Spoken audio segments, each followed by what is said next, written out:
एक जमाने में गुलशनाबाद नामी एक जदीद लेकिन पुरअमन गांव में जिंदगी आहिस्ता और सादगी से आगे बढ़ रही थी। गांव खेतों, दरख्तों और एक नदी से घिरा हुआ था जो जंगल के करीब खामोशी से बहता था। एक छोटे से घर में एक माँ और उसके 2 बच्चे रहते थे, एक बेटा अदील और एक बेटी जिसका नाम हिरा था। हिरा जिम्मेदार और ख्याल रखने वाली थी, जबकि अदील काम से गुरेज करता था और अपने दिन खेल कूद और आवारागर्दी में गुजारता था। ये फर्क अक्सर घर के अंदर तनाव का बायस बनता था। अदील, तुम सारी सुबह खेलते रहे हो, मैं और अम्मी सब काम कर रहे हैं। आप मुझे एक ही बात क्यों बताते रहते हैं? जब मुझे ऐसा लगेगा तो मैं काम करूंगा। अदील, तुम्हारी बहन ठीक कहती है, तुम अब बड़े हो गए हो। मैं इस सब से थक गया हूँ। मुझे किसी को ये बताने की जरूरत नहीं है कि मुझे क्या करना है। अदील गुस्से और परेशान होकर जंगल की तरफ चल दिया। उसके पीछे हिरा खामोशी से अपने भाई की फिक्र में चली गई। जंगल पुरसुकून था, लेकिन करीब ही दरिया तेज और मजबूत बह रहा था। अदील ने कुल्हाड़ी उठाई और नदी के किनारे लकड़ियां काटने लगा। अदील, होशियार रहो, यहाँ जमीन फिसलन है। मेरा पीछा करना बंद करो, मैं जानता हूँ कि मैं क्या कर रहा हूँ। हरा, मेरी मदद करो, मैं गिर रहा हूँ। अदील, रुको। अदील को गुलशन आबाद से बहुत दूर ले गया। एक तवील जद्दोजहद के बाद वो दूसरे किनारे पर पहुंचा।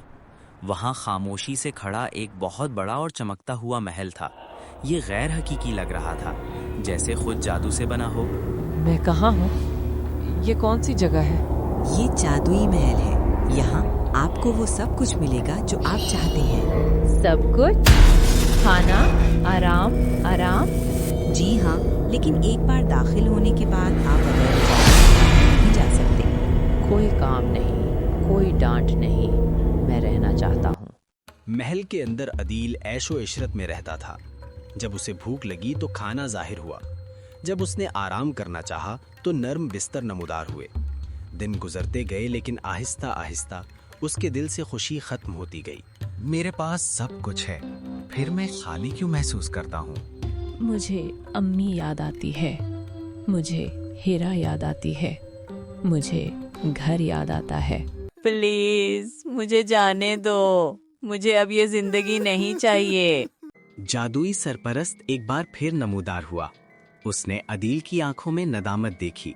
आप बगैर कोशिश के सुकून चाहते थे, अब आप इसके खालीपन को समझते हैं। जी हाँ, मैं काम करना चाहता हूँ, मैं अपने खानदान को वापस चाहता हूँ।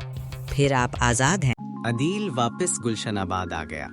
बाकी सबको ऐसा लगा जैसे वो सिर्फ चंद लम्हों में चला गया हो, लेकिन अदील को मालूम था कि वक्त जादुई महल में रुक गया है। उस दिन से उसकी जिंदगी हमेशा के लिए बदल गई। अदील, तुम इतनी जल्दी वापस आ गए हो? तुम ठीक हो?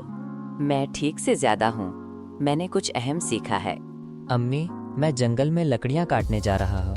आप बदल गए हैं। मेहनत हकीकी खुशी देती है।